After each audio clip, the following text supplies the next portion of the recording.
Shut up and sit down.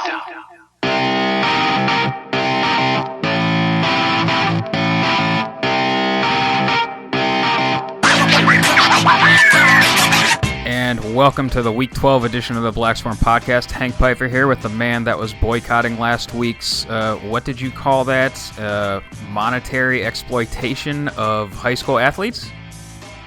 I think that is what I said, yeah. That's the man, Rob Antonell. So, obviously, Rob did not go to the game, did not stream the game. So, here's your moment on the soapbox to explain to the audience why you didn't do that. Mostly because I just didn't want to go to the game. But it is really stupid adding that extra week of the playoffs. Anybody that follows us on Twitter, I put out a tweet last week, like kind of explaining the monetary value breakdown of it. Not really the exact cost, but by adding one extra week of playoffs, the OHSAA more than doubles the total number of games that they receive money on in the playoffs. So just that 1 week alone had, I think, 224 games last week. Mm-hmm. And the rest of the playoffs combined, there's going to be like 217 total games. So a normal playoffs is 217 total. Last week by itself was 224. It's got to be just a money grab. It's not helping the kids. It's not helping the schools. I think Massillon's fortunate enough to have enough revenue from fans attending the games and, sponsorships, advertising, stuff like that it helps offset the cost of hosting a game. But I'm sure there's plenty of smaller schools that they have 100 fans show up to a game. They got to turn the lights on. They have to, officials are probably paid by the OHSAA in the playoffs. I'd right? imagine that, yeah. But either way, the operating cost of hosting a game is more than they're probably bringing in. It hurts the schools. You have to travel. I mean, how many of these teams had to take their whole team and cheerleaders and band and coaches and go travel, pay for all of that? And, it's not helping the kids. You're adding an extra week of wear and tear on the kids, an extra week that they're, in an extracurricular sport. Now it's playoffs, so they're even less interested in school than they were before. It's a dumb money grab. You got 16 teams, and it's not competitive. Very, very small percentage of lower seeded teams ever win. It happens, but it's rare. I'm just not a fan of it. We were literally 50-point favorites last week. Yeah. Yeah, that kind of speaks for. But you're right. I didn't go. I didn't watch. I didn't do any follow-up research on the game. All I know is what you and our other friends were talking about in the group text, and I got a pretty good gist of it. We did not play well, and we still blew them out in a boring game. That pretty much sums it up right there. We came out. Everybody looked kind of sluggish, maybe not necessarily into it, and I really don't blame them. I mean, this team was 4-6 coming in, 4-7 now. Yeah. And we still blew them out. Running clock in the fourth quarter. If we came out and played our A game, it's like we were joking about last week of running clock by halftime, but it wasn't the case because, like we said, that McKinley hangover is legit, and then you pile on a team that is no threat to you on top of that, so you don't necessarily have to come out there with your A game, and that's not like an indictment on the team or the kids. That's just human nature. When you can sleepwalk through something, you're probably going to do that, especially coming off the high of beating McKinley for the 9th time in a row. So it kind of was what it was. I mean, I think, let me see here. I got the Booster Club notes pulled up.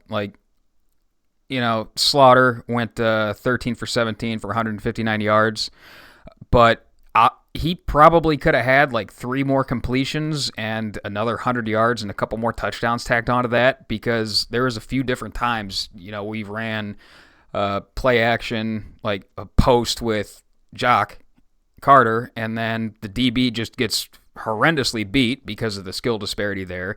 And instead of, giving up 6, he essentially tackles him before the ball gets there. So, smart, heady play on him. Better to give up 15 than 6. But I think just based on little stuff like that, as well as we didn't look as good as we could have. So I'm not putting the sluggish, how it looked on the field completely on our team, but yeah, we pretty much dictated entirely how that game went.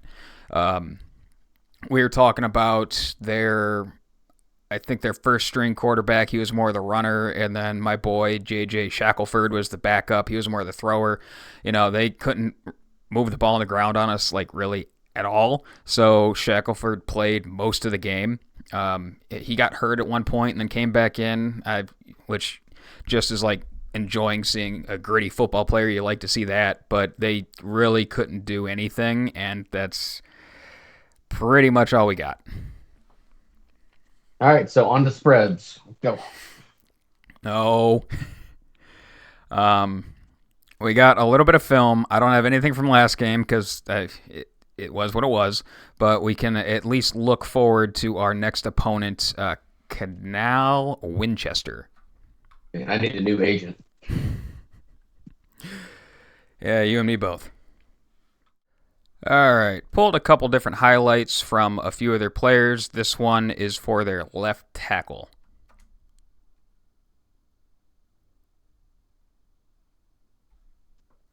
Mostly just grab this one because you get the end zone view. Yeah, the left tackle is pretty good. He's their best lineman. He's got some good size. Though the fact that the left guard is my size definitely helps the left tackle look even bigger. Yeah, if you can't be bigger, just stand next to somebody a lot smaller. Yeah, but he's a pretty good player. He's their best lineman. Really physical. Likes to have highlight tapes kind of guy. Likes to have plays that show up on highlights. Yeah. This one, just interesting pass concept. I wanted to get your opinion on the decision making and just overall concept of it from you here, Bobbert. All right, so let's see. It looks like a middle school to me, but most of the Ohio teams we play look like middle schools. So there's something about two receivers turning around and putting their hands up. Normally that's what teams do when they're trying to fake something. These guys aren't faking it. They're unironically holding their hands up, waiting for a ball to hit it. Yeah. So you got a tight end running the out in. I guess the concept itself isn't horrible, but why in the world would the quarterback throw to that read? Unless he's assuming it's man, this linebacker. I don't know. But they're not really known for their passing attack or their quarterback's ability. So yeah, just kind of is what it is there.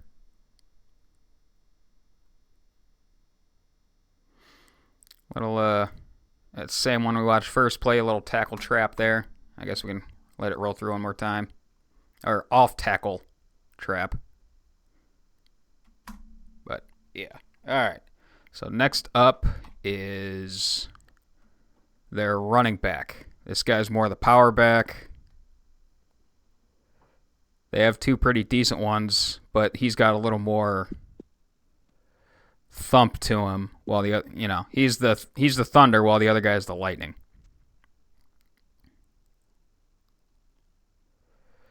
This play in particular, huh? Go ahead. I was gonna say my biggest takeaway is that they have a scoreboard on the screen, which, 30 years ago when Massillon had film of our games, we had a scoreboard on the screen.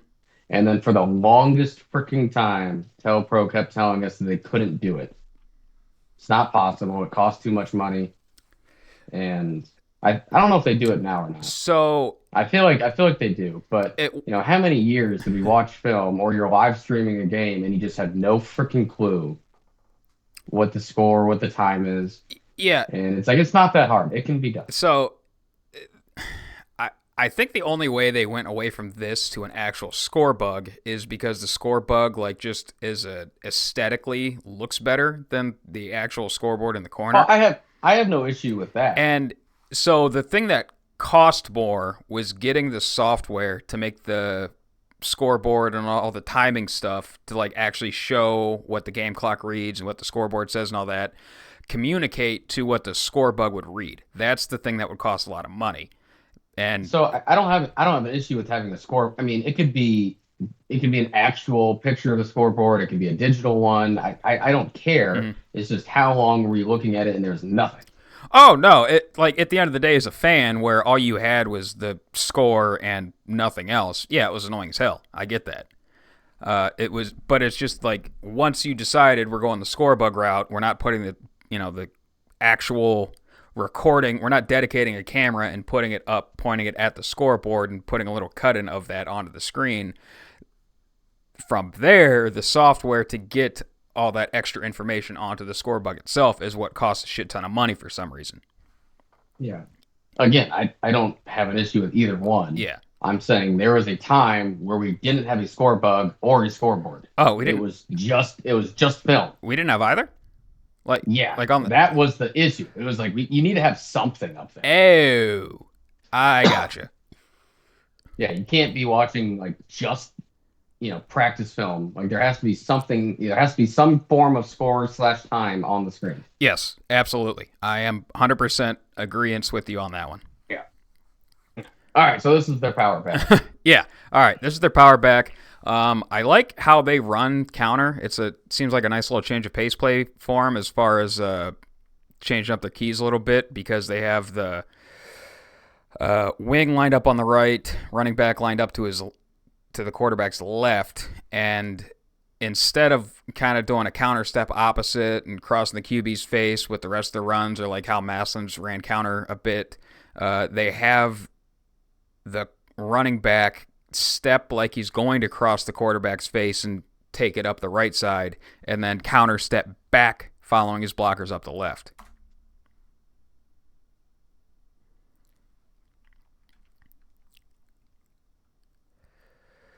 That's something Maslin, we kind of toyed with in the past. I think I noticed it back in like 22 out of our heavy set with the tight end wing opposite sides, and then our split backs, and how we talked about beforehand. It's all you have to do is follow the two backs. They're going to take you wherever they go. So just sake of argument, say it's counter left, you would have your running back on the right side fly out and block to the right, and then running back on the left side take this exact step. And I think the first time we ran it, Trell busted one out for like 50 yards or so. And then last year, after we fully, more or less had to invest into one being the full-time QB after Slaughter got hurt, and made everything a read play rather than having the running back and the wing lined up on the same side, we split it and ran it this exact same way. And I think the first time we busted that out, that's when I was like, oh, we're just full-time split guys now. But that's enough about me nerding out on the X's and O's of this. Well, if you enjoy this, I'm sure you really like some of the things that Ohio State did with their running game against Penn State. Because, even I noticed like some of these little things that they were doing in the backfield and just absolutely loved it. I was traveling that day, so I did get to watch a good amount on TV, but I had to listen to a good amount on the radio as well. But I did see some highlights, and there was some very fun stuff that they were doing. I was very happy. Chip Kelly to God. I am fully invested in him being the ROC. It's fucking incredible. I don't think it was a touchdown, but it was a big play we busted out early in the game. We went unbalanced quads left, running back to the quarterback's right, and then did the little pop-out speed option. So your running back takes like a false step in like he's going for the handoff, and then pops out and gets a speed option relationship with the QB, so you're hitting that open side because Penn State overcommitted guys to the unbalanced side. Oh, that is inject that shit directly into my veins. Yeah, I mean, that was one of the ones. I think Will Howard's fumble into the end zone was another one where they kind of did something like that. Mm-hmm. That was just, running back lead. Gotcha. But it was the same thing. They like false stepped, like they were going to read it, and then I think Henderson popped out as the lead backer for blocker for Howard. But yeah, they did that option twice. And there was another one where they're like faking like what looks like it's going to be a read. Mm-hmm. They like fake that first step and then go against it. And it's just like, oh man, I started nerding out over it. One of us. Yeah, so that fake read, I think that one's actually called pop out, is where you fake the read and then the running back just turns into a lead blocker. I know Kentucky made a lot of yards off that play when they had to put a name Masson's familiar with, Lynn Bowden, back there at quarterback when like everything was going to shit for them in the QB room.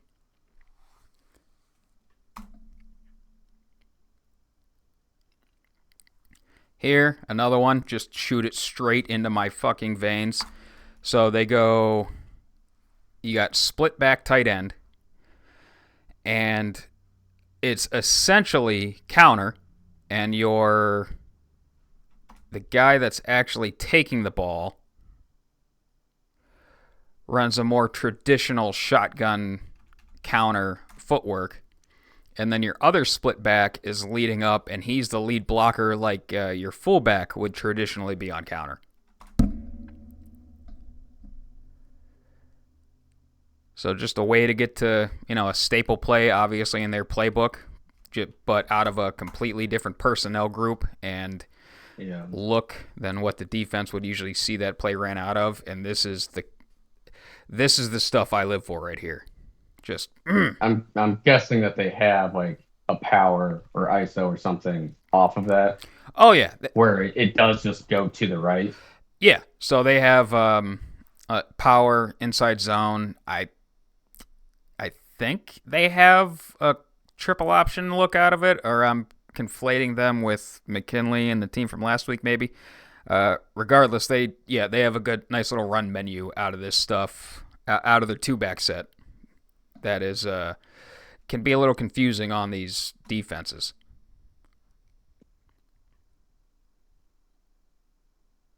Well, what's not confusing with this play is where the guard goes. Yep, just read your keys, follow the guard.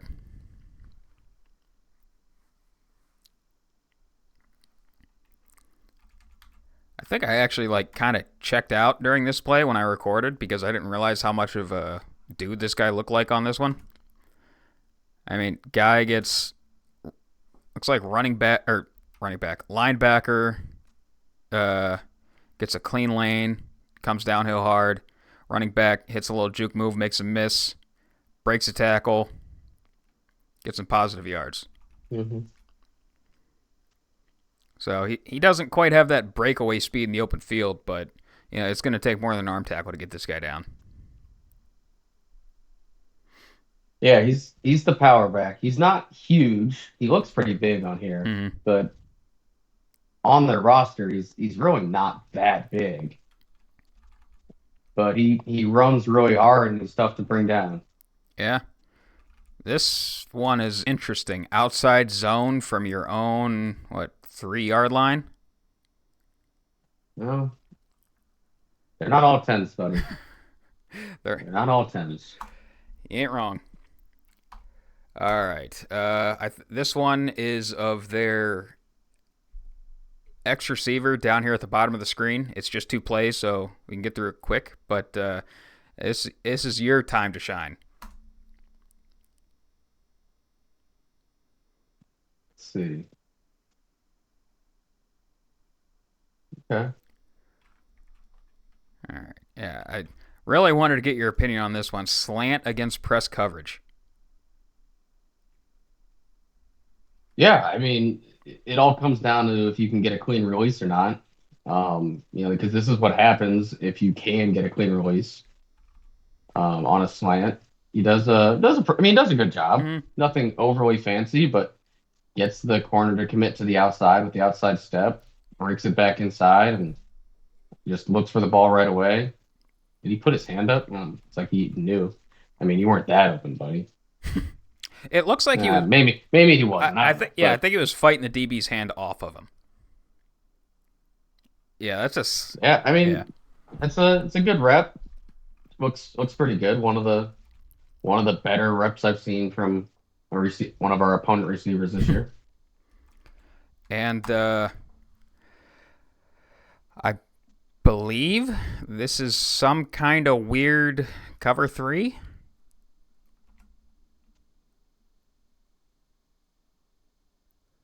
Yeah, probably. It earlier. Um, I guess we've only watched offensive highlights so far, so it must have been one of their opponents. But another one of their opponents kind of ran the same thing. It was like cover three, but just manned up backside, which is, I mean, we used to run a lot of that back when we played. So I think this is actually cover for poach or steal. So everybody's running cover Yeah, four except your backside corner and your backside safety. Safety is in charge of three vertical, and in this case, it's the inline tight end to the left side. So you just tell your corner to man up and be a dude. Uh, yeah. I kind of missed that safety in the middle of the field yeah, there. I was trying to like, I just saw three, three up top and one down here, but yeah, that I don't know. I don't see the reason of going poach here. I mean, an inline tight end's going to burn you. I don't know. That's Yeah, you're much more likely to get burnt one-on-one backside than you are by an inline tight end, in my opinion. But yeah, it's third, especially on third and 14 or something. it's more of I think just shoring up the seam, because they like to take those downfield shots, and with cover three, unless you tell your free safety to cheat over and basically take two vertical, then you're not really you're not necessarily shored up over the seam, so you're kind of protecting the deep ball here and leaving your guy one on one. Yeah, I guess so. But I guess one on one's all I needed for this rep. Yeah, I mean, corner really wasn't in a bad position. He just didn't finish well. Gets beat off the line, but he's right there. Mm-hmm. That's one where you got to keep your right arm like kind of wrapped around it. So you're still securing a tackle and you're swiping with your inside arm. Yeah. But if you fully swipe like that and you miss, there's nothing else you can do. You still have to be able to wrap him up afterwards. So that's a lot of the times you'll see. Yeah, it's like he was afraid of the PI. And in that situation, you have to keep your right arm on him. You're kind of playing through his back and reaching to break it up. And, refs are going to let that go. Mm-hmm. As long as you don't really like run through him before the ball gets there, you can run with him.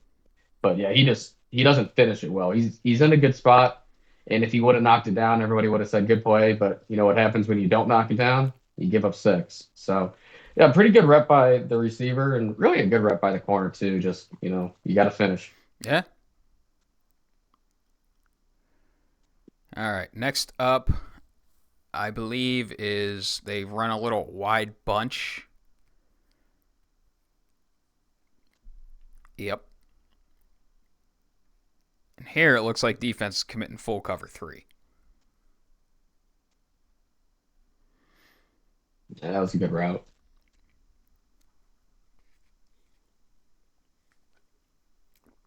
I mean, he had me sold. He even turned his head around. Yeah. Yeah, I mean, Get a closer look at this real quick. Yeah. So I mean that's a really good route. The premise of every route is vertical until it isn't. mm-hmm. I mean, he really sells it. He even look like right around like the 32, 33 yard line, he turns his head to the inside, like he's looking for the ball, Yeah. like it's a fade. So he's not just running a fade. He even looks for the ball, like, oh, is it coming? Then yeah, right here, Yep. he's looking inside, got the corner to start looking, and then bam, cuts it off. That's a great route. Actually, really good timing by the quarterback too. He's throwing it before he gets out of his break. Yeah, I mean, I think It's really small sample size, but those are probably like the two best reps I've seen from an opposing receiver this year, outside of that one kid going to Ohio State. Yeah. Even his, I don't remember us watching like highlights of him. Not him specifically, no. Yeah, so you don't we don't get a lot of receiver highlights for opposing teams, but this is probably the best one I've seen. It's only two routes, but you can just tell you can tell a lot by the two routes. Mm. I mean, shit, even to my untrained eye, he looks good right here. Like, Yeah, I agree. if I'm seeing press against a deep out route, if I'm a quarterback, generally speaking, I'm not looking that way. Now, granted, the only time I'm a quarterback is when I turn the PlayStation on, but still, to get that clean of a release, get the corner completely, turned around essentially from the route. That ain't bad. Yeah. That's good stuff. So I right mean, there. now normally if I was playing Madden, I would be looking at this route, except for I would throw it earlier so that it's just a fade. Gotcha. A lot of times you get that press coverage and it's fade, fade, fade, fade. But I think this corner actually is a pretty decent player. I mean, Mm-hmm. he's the one that's blocked up and he's getting beat twice in the two plays. But I'm guessing they knew. I don't know. Not every team does adjustments like this. Normally, like any route, any vertical route when you're getting pressed just turns into a fade. Yeah. That's just kind of like the rule of thumb. Mm-hmm. But maybe because they knew the corner's pretty good, that we're gonna break it off and hit the comeback route. But it's a really good route, good timing, good ball. Um, yeah, it's tough to cover because once you get past 10 yards, Mm-hmm. you're pretty much only thinking vertical from there on out. Yeah, that ain't bad. I keep watching it and replaying it, trying to figure out what kind of fucked up, wide bunch coverage this defense is trying to run to the bunch side. And it's like they make it look like cover 3 right here. I mean, if I'm looking at this, I'm thinking cover 3 all day, but it kind of just turns into like back to cover 4 poach. Kind of like a cover 4. Yeah. It just turns back into that. But honestly, neat little concept that they end up turning this into. So you have the out route at the bottom, right? That's your kind of as a read that's like your yes no, and then you have what is essentially Y cross up top with let's see who released. God bless it. Who releases where? I think it's your point man running the crosser. Now the 3, like none of them cross lines, which is Got it. I'd probably I don't know. They're playing off, so it doesn't matter. Let each guy get to their spot quicker by not crossing. But Yeah. Okay, so you have your 3 running the deep cross, your 1 running your shallow, and then your point man, the number 2, runs like a wide fade, which is more of just a runoff. But yeah, I mean, neat little concept they have. I am a big proponent of Y cross, big fan of it, and always enjoy seeing creative ways to get there. And this is definitely one of them. Which I mean, it doesn't really do you justice against this coverage. Yeah, But I like it. especially with I mean, he's a BlackSwarm podcast dude, essentially running your routes backside. So you're either leaving your corner 1-on-1 with him, and you think, yeah, I have a dude that can wipe him out, or you're rolling coverage to that guy, and you're more or less back to 3.5 on 3 to the wide bunch side. Yeah. All right, so that's all we got for him. Last up is their Sam linebacker.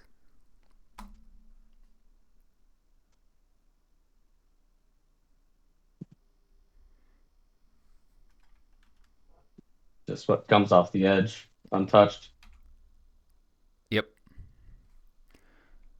So a little. They're not necessarily a blitz happy team, but they will get into some cover zero looks and just load up the line on you and send the house.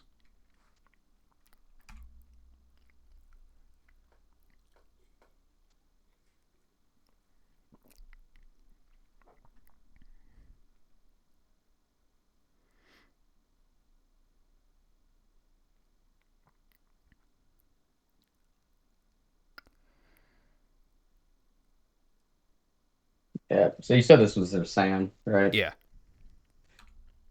Yeah. He's their best linebacker, maybe one of their best defenders. Period. Mm-hmm. 35. Wow. I mean, good on oh god, who was this? We played so the team that they're playing in this highlight, we played them in 2021. Reynoldsburg. You were dying from COVID when we played this Reynoldsburg team, which they didn't, look like much, but good on them having a kicker. They're trying a 44-yard field goal attempt. Unfortunately for them, their wing doesn't know how to step inside, and Yeah. you get a free rush here. Tough scene. For $1 million, I never would have guessed that this was a team we played when I had COVID. Oh yeah. I wouldn't 1,000 guesses. I wouldn't have got there. Yeah. I was actually thinking this whole time about how there's no possible way that's right because I'm thinking, oh, we would have had to have played them in the playoffs, and I didn't miss a playoff game. No. And So I was like, not oh shit, did we play them in the regular season? not Canal Winchester. The team we're watching the highlights of. Reynoldsburg. Yeah, Reynoldsburg. Yeah. Though. Yeah, I don't remember us like playing them. So I was like, oh, we must have played them in the playoffs. But I'm like, I didn't miss a playoff game. It's like 1,000 guesses, I would have never. Yeah. Yeah. No, you were. I'll never forget it. You were laid up with COVID. Let's see. None of our other friends wanted to let me come, even though I was healthy and, otherwise didn't have COVID. But I think this was also my last Massillon game I got to come watch before I spent 6 months in the desert. So I ended up going and watching it with my dad, and this was the game where the quarterback threw a sideline ball, and my dad's like, "Oh, that shit's getting picked off next time." And lo and behold, the next time he goes for a cover 2 shot down the sideline, Brawley comes over, picks it off, and returns it for 6.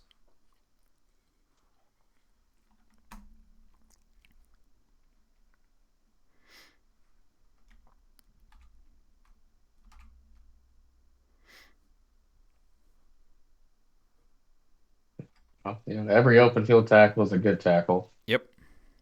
but that's not really teach tape of how you do that.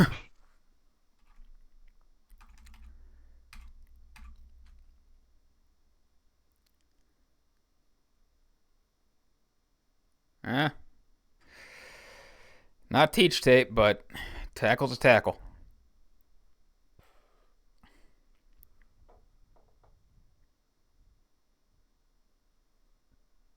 They did love their bubble screens, man. You know what takes care of a bubble screen? Cover 3 cloud. I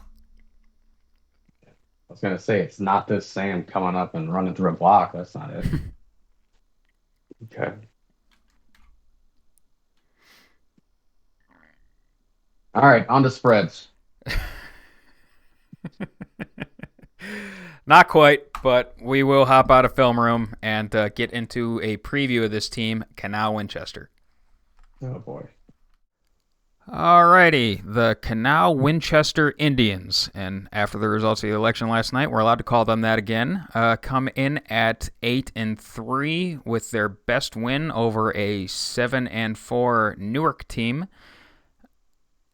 that they beat 31-7. They also beat a familiar Massillon playoff opponent, Westerville South, who ended their season 5-6 with a 17-7 loss to the Indians last week. So let's dig on into their roster, starting with the offense. All right. What seed are they? They're the 6th seed. 6. Yeah. Would you believe the higher seed won last week? Yeah. Well, on our side of the bracket, there was an upset. Really? Yeah, number 2 wasn't. It was one of the nuts. Yeah, one of the nuts.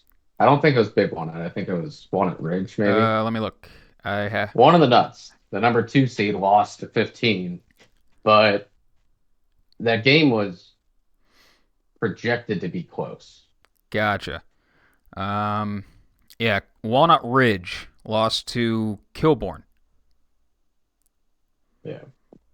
All right, so this is the number 6 seed in the region. Um, so essentially, it's what should have been the first week of the playoffs. Starting up front, they really like to run the ball. I think or at least we tried to establish that. Yep. Left tackle, 6'3", 300, pretty big sized kid. But then their left guard is only 6'2", 225. Center 6'2", 280. Right guard 6'4", 225. Right tackle 6'1", 240. So left tackle is their best lineman. He's got some good size. The center's large. The other three are a little bit undersized, but they really rely on that group up front. Yeah, pretty solid names. I mean, we got Landon Ward, Wendell Darren, Dakota Stewart, Gabriel Merrill, and I think Lucas Flynn. That strikes me not quite a lacrosse bro, but like I don't know. There's some other sport that he fits into better with that name, but overall, I'd say 7.8 out of 10 offensive line names. Yeah, first thing I thought of with his name was Star Wars. George Lucas. And Lucasfilms. Yeah, Lucasfilms, and the fact that Lucasfilms, one of the main characters in the sequel trilogy, which is objectively the weakest of the three, his name was Finn, so close enough. I think they also had a Luke. It's kind of close to Lucas. No, there was no big Star Wars characters named Luke. Might have been like a background guy that like. I wouldn't know. Yeah. So they do like to use tight ends, fullbacks, wingbacks, splitbacks, all that fancy shit. You got Caleb Clay, Braylon Thomas, Jamari Snow, 10 out of 10 names. 8, 42, 12. All right, Jamari Snow, let's get a different number on there. Let's get a little less athletic with that. I don't like seeing my guy number 12 blocking people, but otherwise 8.2 out of 10. Yeah, so 6'4", 205. That's their more tight end-esque player. 6 foot 225, 11, 195. So for a team that likes to line up in heavy formations and run the ball a lot, they're a little bit undersized, and I'm guessing we will notice and take advantage of that on Friday. Yep. Going to the receivers, we watched the highlights of one of these guys, 6 foot 170 senior. If you skip over the film session, we only watched 2 plays, but I was actually pretty impressed by those 2 plays. He looked like a really good route runner, good athlete on those 2 plays. So I wouldn't be surprised if they try to target him and get him in those one-on-one situations like we saw on those 2 highlights. Behind him, you got 6 foot 180, 5'10", 160. So none of them are real big. 6 foot's the tallest, 180 is the biggest. Yeah, our boy Iverson Klusman.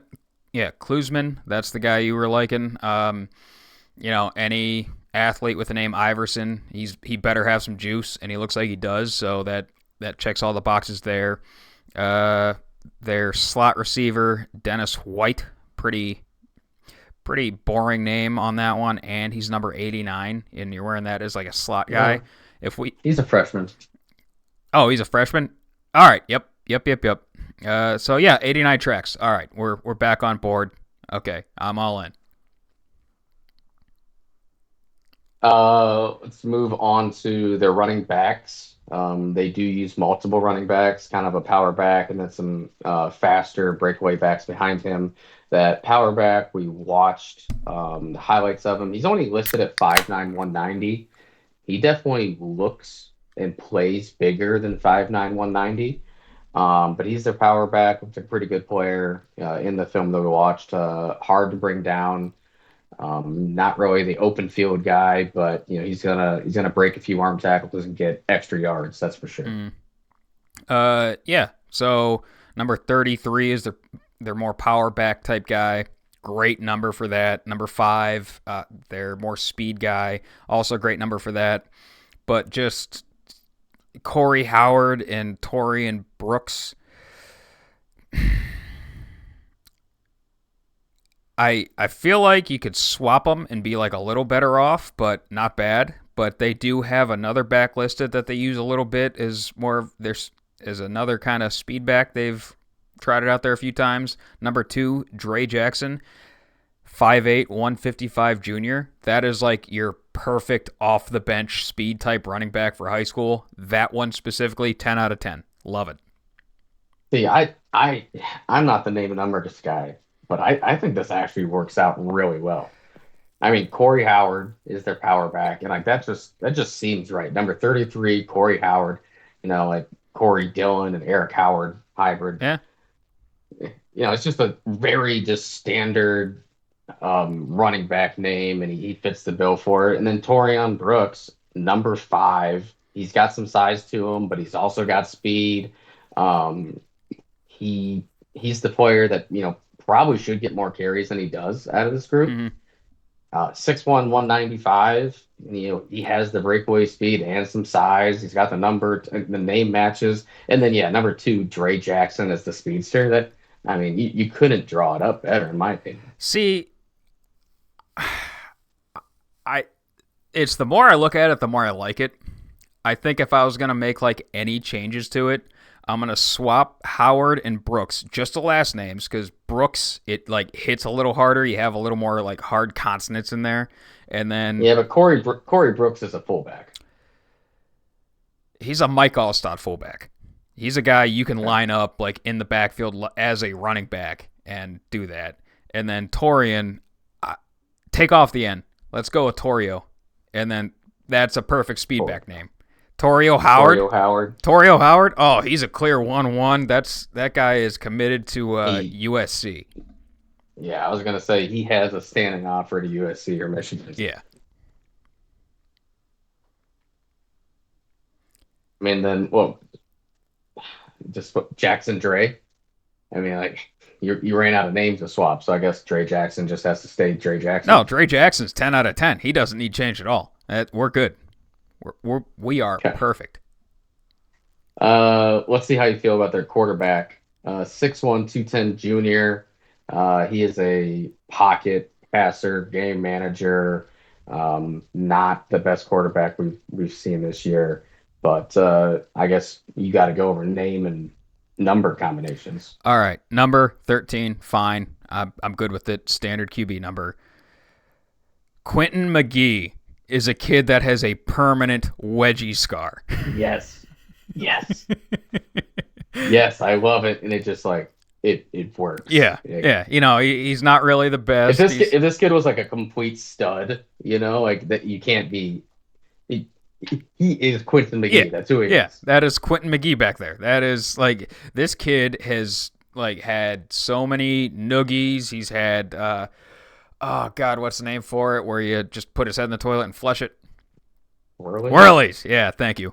He's had so many swirlies. He's like been hung from his underwear on the hook on a locker before. Like, Hank, nobody does that stuff anymore. Okay, if that happened when you were in high school, like I feel bad for you. I'm sorry, but that's not realistic to other schools and other situations. Okay.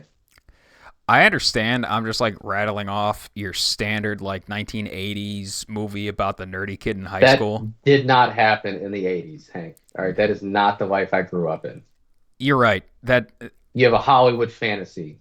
You're right. Everyone, all the kids, all the time, always were nice little angels. They never did anything bad. Bullying never happened, and everyone just like held hands and sung Kumbaya as they were sitting in a flower patch somewhere. The one thing that I refuse to believe to be accurate is the depiction of high schoolers just sitting like in the grass outside of the high school before school starts just resting up against the front of their Trans Am because nothing high schoolers like to do more than show up to school an hour early and talk. Oh yeah, no. Maybe it's because all their parents like had to wake up at 5 a.m. to go work the factory, so like they were also up. Yeah. But like, could you imagine going to school an hour early and just hanging out? No, not at all. Like you roll in like as the bell is ringing. Like if you're the meticulous, you roll in like as the second bell for the second class is ringing. So, I mean, I was up like early because Midge would wake me up early, but I'm not rolling in any earlier. It was like a 12 to 14 minute drive for me to school every day, and I was walking out of my house with like 7 minutes until the bell. Yeah. Like, and still somehow making it to school on time, but I think the statute of limitations is passed on that one. Yeah, so kids definitely didn't get bullied. Nope. And they did hang out on the hood of their Trans Am and on the front road before school every morning. Yeah.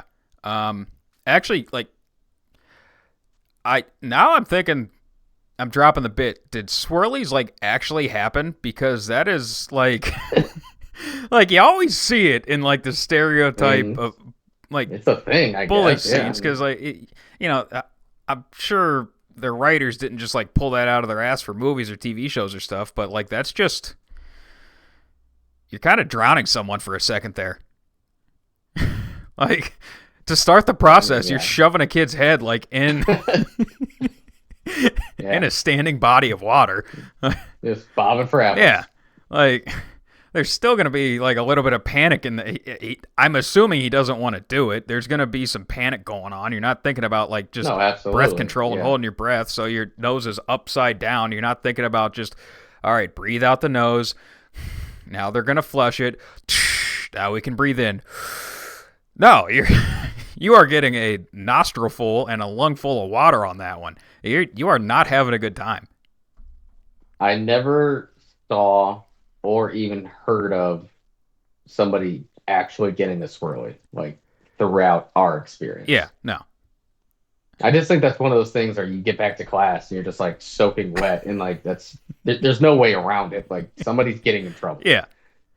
Like, you smack a kid into a locker or something, and it's like, show them your bruise. But like, if you're soaking wet, it's like, a pipe first. I don't know.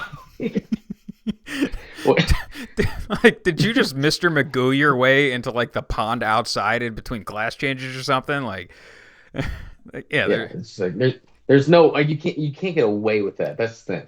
So like in between classes at middle school, where they just let us go into the hallways and like getting into mob fights and just like almost literal gang wars in the hallway. And like, it was fine because everybody went back into class and, plausible deniability, you didn't hear anything out there. But like, you walk back in and you're just drenched and there's as a teacher, you're trying to give a lesson and you just hear the water hitting the floor.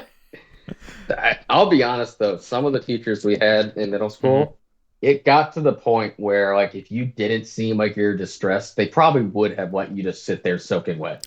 Like, I don't know what happened, but he's not complaining. Like, it's fine. Yeah. I think when we first got to middle school, they tried to, like, the teachers would go out in the hallway and they'd watch us switch classes, and then they just learned they couldn't control us. And no one ever actually got hurt or complained. So it was easier for them to just stay in their classrooms, let us have 3 minutes of just craziness in the hallways, and then we all go our separate ways and act like it never happened. Yeah. And the teacher's like, I don't want to know. Just go to your next class. It'll be fine. Yeah, I mean, because at the end of the day, it's like, that's more paperwork than it's worth. Yeah. It's not gonna. No, exactly. It's not gonna solve anything. It's like, it didn't. I mean, they tried and they learned they just couldn't. Yeah. So it was like, it's just easier to let them do their thing. It's like, a cop pulls you over going 17 over, and you're just nice and respectable. He's like, well, probably scared him enough, and this is just too much paperwork at this point. So here's your warning. Have a good one. Yeah. Quentin McGee. Quentin McGee. I was going to say, I had something, totally lost it, so on to the defense. Yeah, it's like, what's the what's the scouting report of their quarterback? Oh, his name's Quincy McGee. What's that have to do with anything? No, that's how he plays. Yeah. Defensive line, not real big, not real physical. 5'10", 195, 6'2", 265, 6', 250, 6', 220. The one defensive tackle is 6', 250. He's a pretty good player. The other three, a little bit undersized and not overly physical. They do have a little bit of speed off the edge, but they're not a real big group. Yeah, my boy Hayden Paskey. Paskey, that seems like a nice, hard, solid name. That's a good kind of like in the trenches type guy. 31 just ain't it, kid. We need to work on that. We need to change it, get that in like the 50s or the 90s or something. And then the defensive tackle, James Dove. Like you're just some like soft, innocent like bird. It's just kind of like a metaphor in a lot of movies for like innocence and that kind of thing. Like no, I can't have that in my trenches. Yeah. Like you're lose 20 pounds and we'll line you up.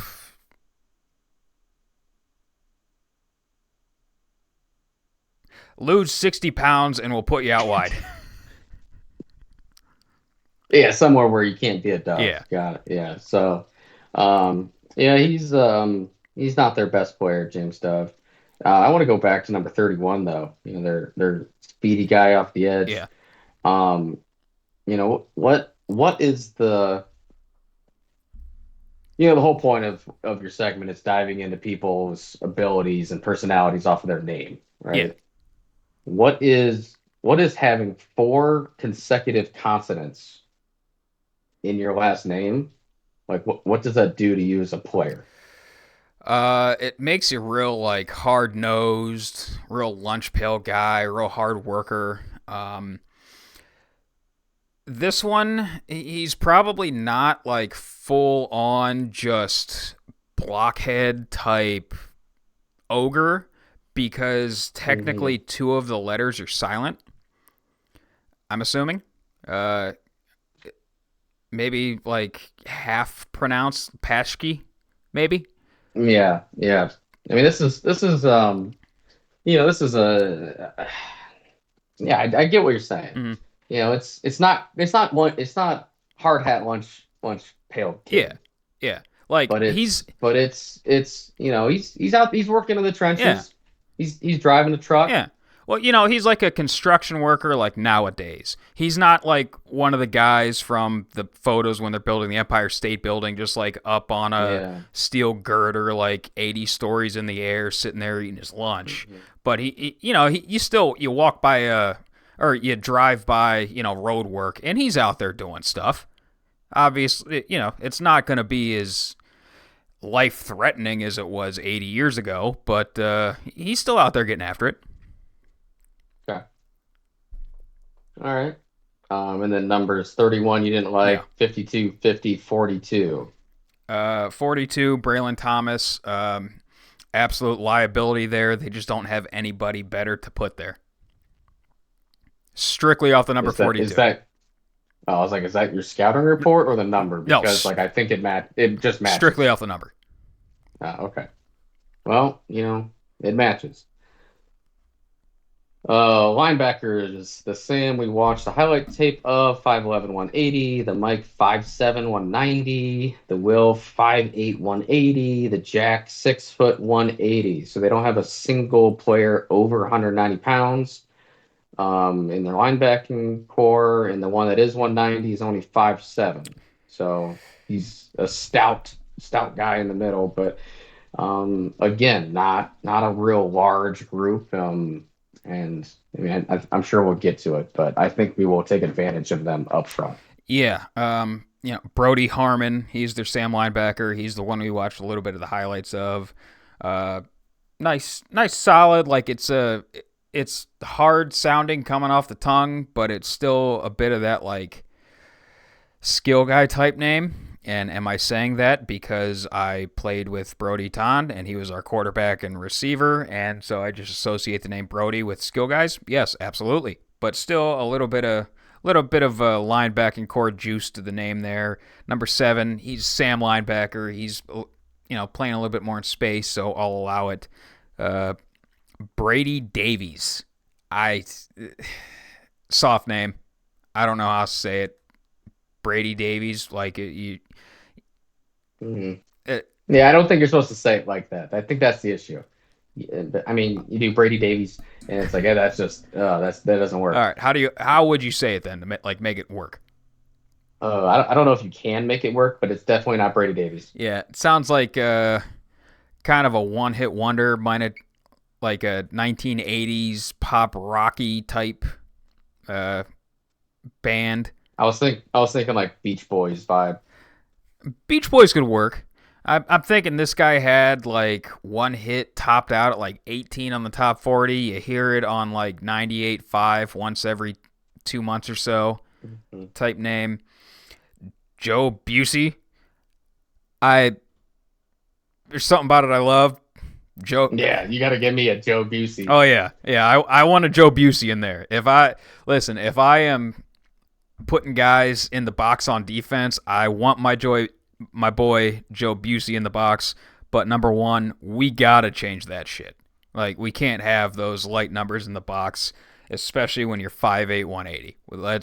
Let's bump that up to like, give me a. Let me quickly peruse.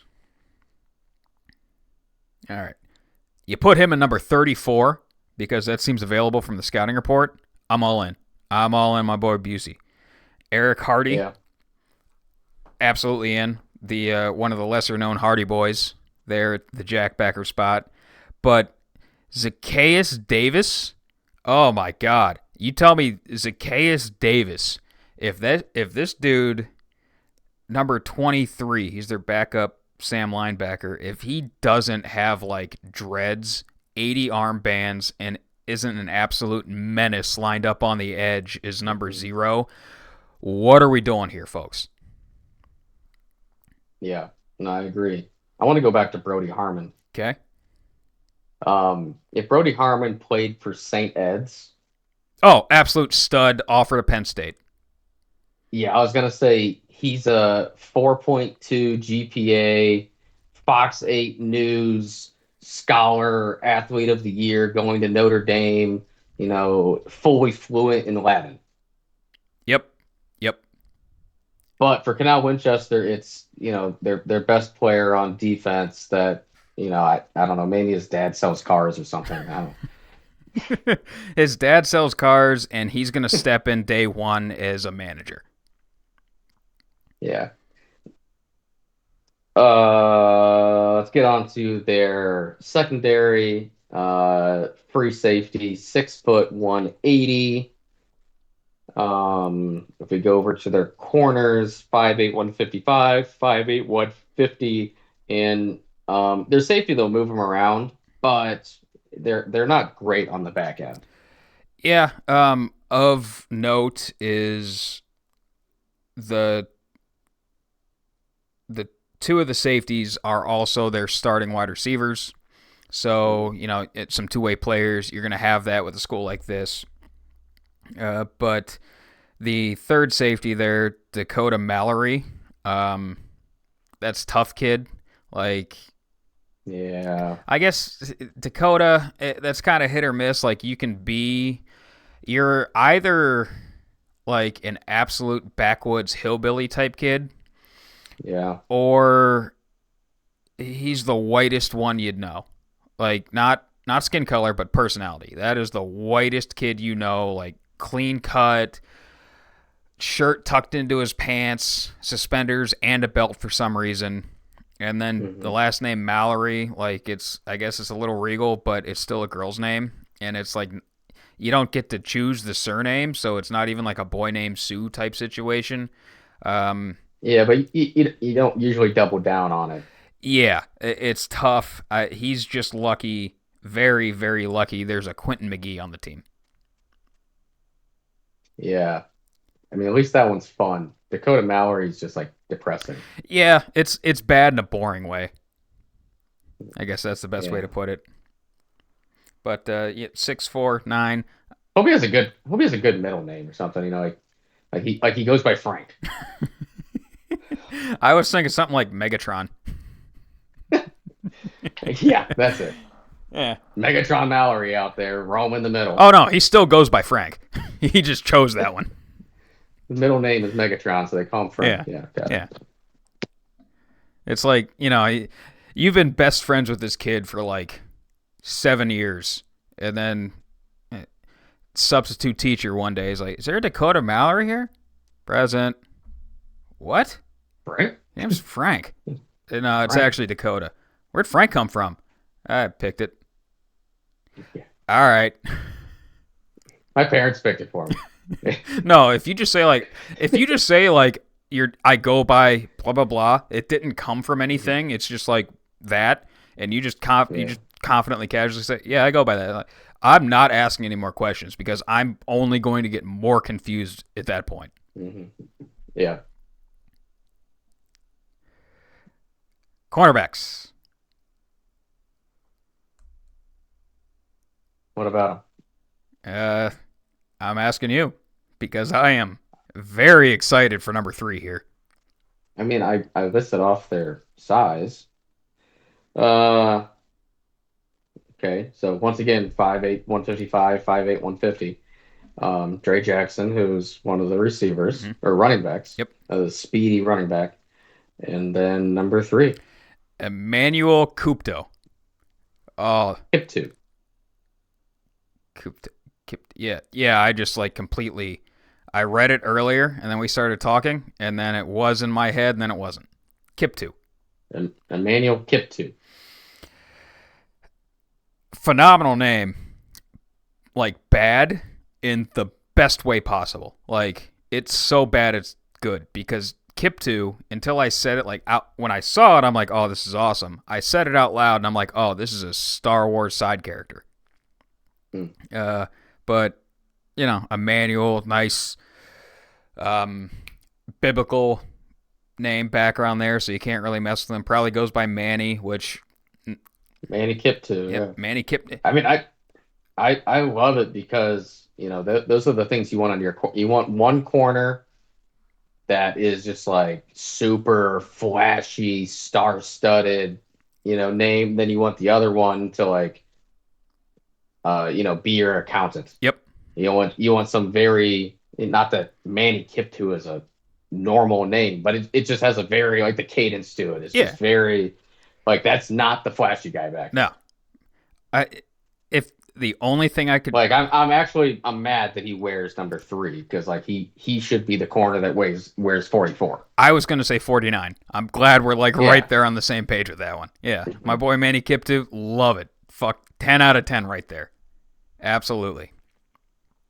So, and what's that? Number 6, Osar Imani also plays their safety and as a receiver, and then Iverson Klusman has played corner as well a little bit. He was their absolute stud receiver. That I'm sure he's played there as more of a matchup thing than anything else, which I think might be called for Friday night, but that's for them to decide and us to find out. So, yeah, their corners don't really match up with our receivers very well on paper. Yeah, it's gonna be something. Just kind of bird's eye view of offense and defense. Offense runs more of ground and pound. They want to run the ball as much as they can and then take some shots, some double moves in there as well. There was also one highlight of the receiver running a hitch and go against kind of press coverage. I thought looked really good, but it was like his only highlight on that clip, and I didn't feel like adding and stitching. More work to add it than it was to just talk about it, so I'm just talking about it. But they'll take some deep shots. They'll hit double moves a little bit, so you got to play disciplined football. Pretty good from a schematic sense, so you have to read your keys, know where you're going. I feel like this is a team where they're going to be pulling out a lot of counters and whatnot. Not capital C counter, but like counters off of their plays, making one play look like the other. And I got some high hopes for them as far as the offensive side of the ball. Defense, they're a 4-down, cover 3, cover 1 team. They will go to an odd front to run some more little more variety in their coverages and their blitzes. They're not necessarily a blitz-happy team, but they will come after you when the situation calls for it. Yeah. So that's all we got on the Canal Winchester Indians. So with that, let's move right along to spreads. Ooh, spreads time? Spreads time. Let's find it here. Also, I was scrolling through Twitter while you were ranting. Shout out to one of the guys that's been really promoting us on Facebook. So shout out to Roger Latham. Left us a comment. He said I went 3-5 on the high school picks last week, but 7-1 at the college ranks. So not bad. Just gonna pat myself on the back one a little bit. And so let's. And he also. I don't think that would even like crack the top 50% of people in this group last week. Yeah, well, I know less than all of them about high school at least. I don't even know half the teams you're listing off. Like sometimes. Well, you still got to pick them. Yeah, that's kind of the point of this. You can't just blame your losers on not knowing. That's kind of the point of this. Still a loser. That's the point of this bit. Loser. But he did say the running clock logic is deceiving. So, with you get in the playoffs with these super high seeds versus super low seeds, when you look at those spreads, you gotta.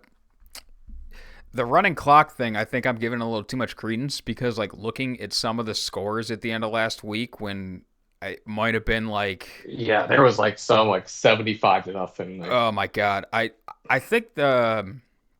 Drew Pastor tweeted out one where it was like a bunch of high seeds that just pounded on them, and it looked like the end of season offense-defense point totals from the 1940 Massillon team. Like, it was bad. Yeah, there were some games that were just insanely high scoring, but most of the ones that we were covering, the spreads were just too high. Yeah. I think there was one that did end up being like a 40-point game, but the other high spread games, the underdog covered in all of them pretty easily. So, I think there's something to it. I mean, obviously the running clock is accounted for when they make the spreads, or at least they should be. But yeah, it's just really tough to beat a team by we were 50-point favorites. Yeah, stupid. Man, you get they coming for you? They better hope not. Listen, I came into this world kicking and screaming, covering somebody else's blood. I'm not afraid to go out the same way. We love jokes here on the podcast. Big joking group. Big joke guys. McKinley is traveling to Jackson for a playoff game. A round 2 playoff game. Interesting. Much shorter commute than the teams we're playing have to do. Yeah. McKinley is favored by 2.5 points. Jackson beat them in week 9, 20-7. That was the stinker McKinley laid going into us. But now they're 2.5-point favorites. 2.5-point favorites. All right. This one, at least on paper, shouldn't be that hard for McKinley. Also, really hard to beat a team twice, especially when, McKinley doesn't have the Massillon-McKinley game to look ahead and look forward to. You just have to survive to next week. So I am hammering McKinley on this one.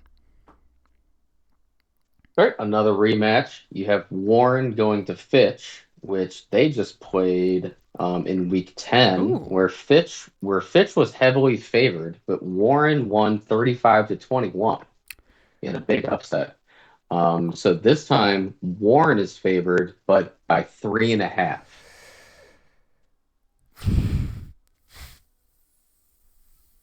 Golly, this one hard to beat a team twice. Let's go Fitch.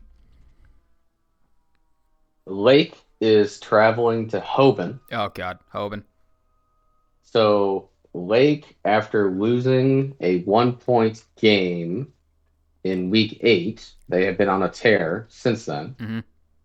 Mm-hmm. But it is Hoban. So Hoban 27.5. Wow. Um, I'm honestly rooting for the funniest outcome possible, which would be Lake knocking Hoban out of the playoffs. I don't think there is a reality where that actually happens, but it would be phenomenal. Give me Hoban to crush Yeah. him. And cover. Yeah. Perry is taking the hike down to Big Walnut. Okay. Big Walnut is favored by 4.5. All right. Some consistently tight spreads here. I like it. Perry was on a tear early, then kind of fell flat on their face, but still made it to the second round of the playoffs, so that's hats off to them for that. I said big year for nuts last week on the podcast, and one got knocked out. I am rooting for Perry to make it to us in the playoffs because I absolutely want that to happen. Mm-hmm.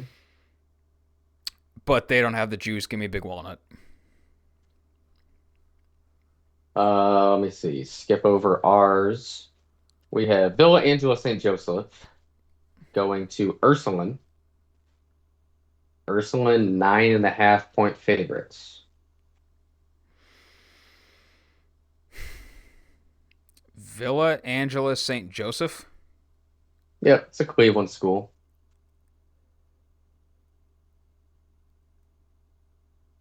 Give me them to cover, but I like Ursuline to win. Yeah. The only thing I know about VSJ is that they have that good running back that I think is going to Ohio State. Um, Ooh. I think that's like his name's like Bo Jackson or something. Um, but I think he got hurt, so I don't know if he's like actually playing or I know he got hurt at one point, and I wanted to say it was like a season ender, but maybe it wasn't. I obviously don't follow them that closely. Yeah. If he's Sorry, heck, I don't stay up to date with Ohio State recruits that much. Enough to know he's yeah, there, not enough to know if he's still playing or not. if he plays, But yeah, Ursuline's a good team. yeah. I mean, if he plays, they cover, still lose. If he doesn't play, Ursuline covers easily. Because We have yeah. Chardon traveling to CVCA, and Chardon is favored by 8.5. CVCA. Yeah, that's. Um, I'm once again going to pretend like I know, like I'm familiar with them.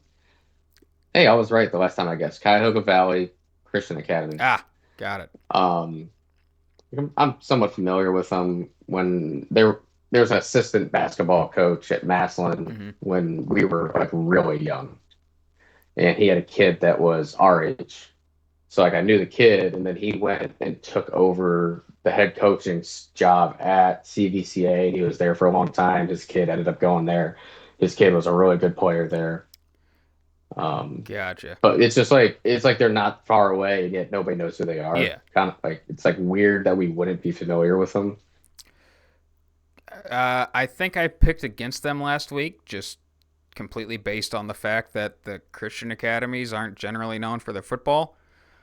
So I'm gonna pick against them again, but because I'm rooting for them to win and just see how far Christian Academy can make it. So I'm like 3 layers deep of fading myself, Yeah. putting the bad juju on the Mhm. other team for them. So yeah, picking against CVCA.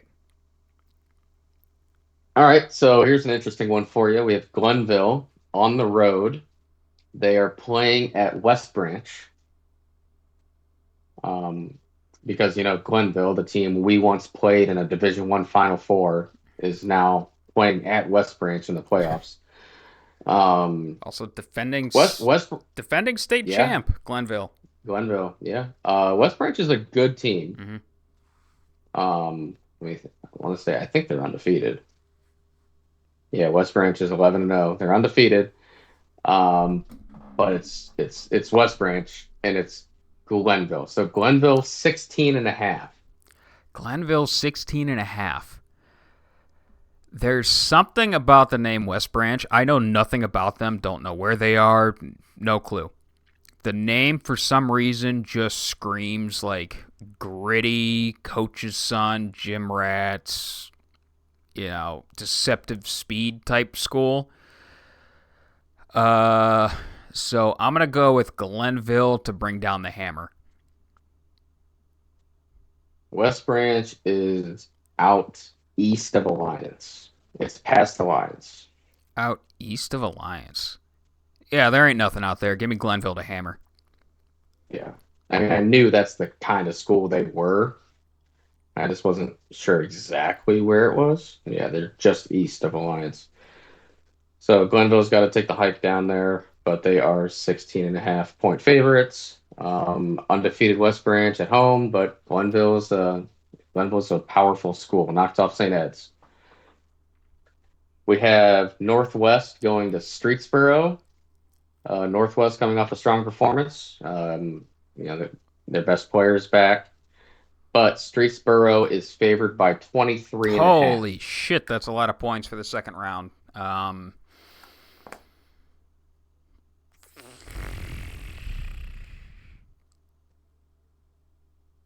Give me the underdog. Northwest to cover. Yep. All right, getting to college. Purdue at Ohio State. Ohio State 37.5. Purdue was supposed to be my spoiler team for Oregon. They were not my spoiler team for Oregon. Ohio State, offense, good. Defense, currently under reconstruction and trending good. Give me Ohio State to cover. Easy, easy, easy.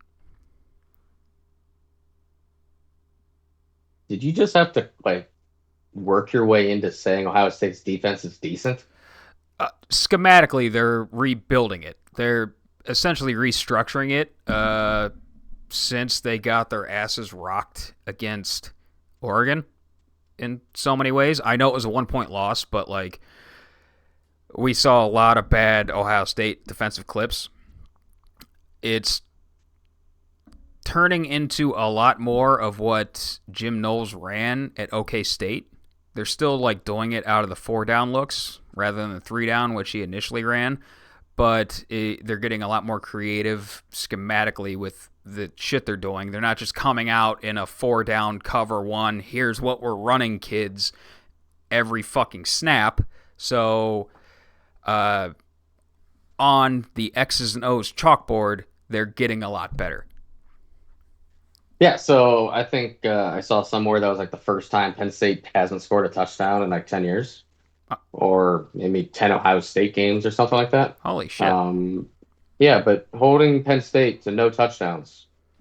Defense do pretty good job. Yeah, no, defense, they've had dudes. The safety we got from Bama is an absolute stud. Caleb Downs is very good at football. Yeah. A lot of our supposed studs up front have just been blanked in a lot of the big games, but they are still objectively really good players. So, Ohio State defense, baseline, good. Schematically, getting a lot better. We have Michigan traveling to Indiana. Indiana, hammer 'em. Indiana 13.5. 13.5. Wow. I am loving how bad Michigan is this year. We knew it was supposed to be a down year, but they're about to just be a 500 team, which is phenomenal. Yeah, and Indiana is on the up and up. I know they haven't really played anybody, but they've been absolutely slaughtering all the teams they have, which is the first step you want to see in a good team. Scrappy teams that pull out a lot of big wins, they tend to either play down to the competition or not really show up against some teams, but the great teams kill the lesser opponents, and that's all Indiana's been doing this year. So give me Indiana to cover very easy. Yeah. I think I saw somewhere that Indiana is like they're going to end the year 11-1 with not a single one of their wins coming over a top 25 opponent. Oh, that's tough. I mean, it's not. It's like the only opportunity that they'll have because like Michigan isn't good, so Yeah. it's like the only quality opponent they're playing is Ohio State, and the idea is that they don't win that. Yeah. So, Well, but I mean, they're getting kind of screwed right now. Again, the rankings don't really make a difference, mm. but a lot of people feel like they should be like a top five team I get. just because Yeah. like they're undefeated, they're putting up points, yada yada. But Yeah. It's like I get it. Your win-loss record at the end of the day should mean something because that's really what you have. That's why you play the games. But that's why I love and hate the idea of the committee is because they can sit there and look at the quality of teams you've played. And it's not really Indiana's fault they haven't played anybody. It's just that's what their schedule is this year. You make it 10 years ago, and I'm sure half the teams on the schedule probably thought they were scheduling a homecoming game. But yeah. not their fault, but they are looking like they are winning these games like a good team should. Yeah, but I mean, with the expanded playoffs now, it shouldn't really matter. Nah. You go 11-1, and you don't just get completely blown off the face of the earth by Ohio State, and you're in the playoffs. Yeah. We have the number 4 ranked team in the country, the fraudulent Miami Hurricanes, traveling to Georgia Tech, where Miami is favored by 11.5. That's an awful lot of points for a team that's won like 3 close games by ref decision. Yeah, and I thought they were going to lose last week. Duke was up on them, and then it was back and forth, and then I went to look at the box score just to see, because I had a parlay going with Miami to win, I think, and I was like, I wonder what happened, and I went back and looked, and they won like 51-30 or something. And I was Oh, like, Jesus. It's like I thought they were down like halfway through the third quarter. Like, what happened? But Miami scores points, but they're still fraudulent. Yeah, Georgia Tech. Didn't they beat Florida State earlier this year? Yeah. Yeah, back when we still. I mean, who hasn't? Well, that was back when. I think I beat Florida State this year. I just forgot about it. That was back when like everybody thought Florida State was still good. They were still like had the credit for the undefeated regular season. So I think that was the Ireland game. Oh, that might have been. Yeah, that was. So I'm pretty sure like Georgia. You said Georgia Tech, right? Yeah. Georgia Tech's only good win is no longer a good win. Unfortunately, I think Miami blows them out this year. In what I can only imagine is a rivalry game. Number 9 BYU. Okay. Is going to Utah. And BYU is favored by 4.5. Utah, I think Cam Rising is like officially done with football. Yeah. After his like yeah, okay, maybe. Yeah, I think he's like officially medically retired after his like 8th year in college football, so yeah. I saw that like I don't know if he was actually considering or not, but somebody was considering like him coming back next year. Oh, I hope so, just because it's so fucking funny. Yeah. But, might want to update that LinkedIn while you're at it.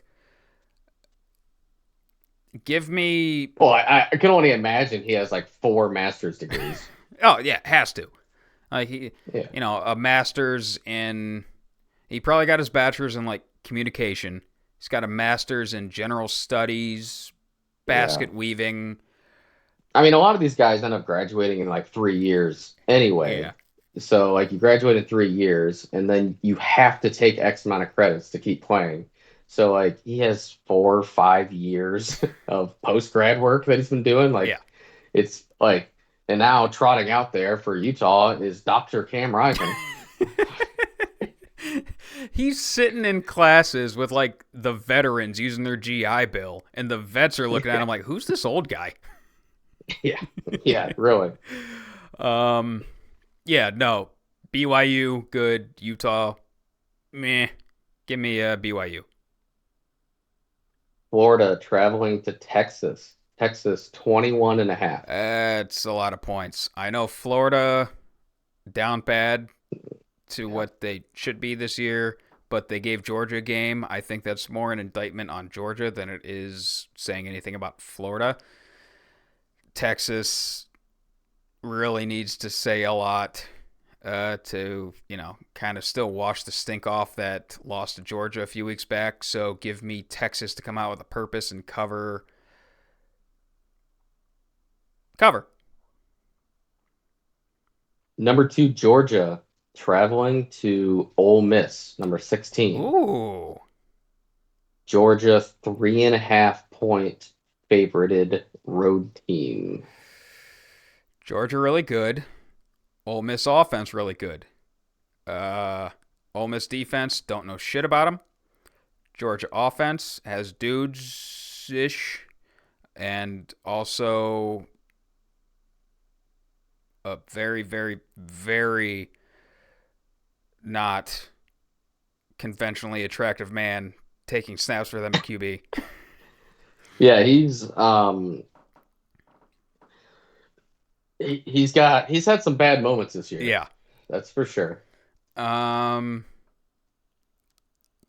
Miss and Lane Kiffin have had a lot of success and a lot of failure against the Alabama type defensive systems because, Kiffin was the OC at Bama for a while, knows how the defense works. I think he knows what buttons to push. So I'm going to go out on a limb here and take Ole Miss in the upset. I mean, I'd like to see it. Georgia's just a weird team for me because they can go out there and just kill Texas in Texas, and then they can struggle in other games. And they're just. I mean, nobody in college is like amazing this year. No, which is it's fun to watch. But yeah, you don't know which Georgia team's going to show up. It is at Ole Miss. The next game, number 11 Alabama at number 14 LSU. Bama by 2.5. I hate Brian Kelly in big games. Yeah, give me I Bama. knew you'd say that. I kind of figured that's where you're going to go with that. Yeah, I'm not a big Brian Kelly fan either. I never really understood that hire. No. And then he shows up and it's like first week on the job, he's just an absolute certified cornball. And it's like, oh man. Are you telling me the accent he showed up with wasn't his natural accent? Oh man. Yeah, anybody that fakes an accent is not going to go over well with the public. No, just everybody can see right through it, and just bunch of phonies that do that kind of thing. Yeah, it's a good thing they didn't. It's a good thing the LSU student body and alumni didn't vote on who the next head coach would be. The coach was going to be. I don't think that would go over well. It's those damn boosters, Yep. And then we have the Massillon game. Canal Winchester at Massillon. Massillon minus 38.5. Not quite. 32.5. I don't know why. I usually have to sit and hum and haw about him for a little bit, but 38.5 just popped in my head like a voice from God. Apparently it wasn't his voice on this one, but 32.5. You know what? We ate our greasy cheeseburger. We got over the McKinley hangover. I'm sure, are going to come out with a point to prove that we don't always come out and look like shit. Still got the job done, but left a lot to be desired as far as everything looked. So give me Massillon to cover easy on this one. Ooh, okay. Yeah. I mean, I don't know if Canal Winchester's going to be able to score on us. Going to be tough. So it just comes down to, are we going to score? So we'll give them one score. So can we put up 40 points? I think. Not can we, will we put up 40 points? And, on one hand, I think we're going to try to run on them a lot because I don't think their interior is going to be able to stop the run. Mm-hmm.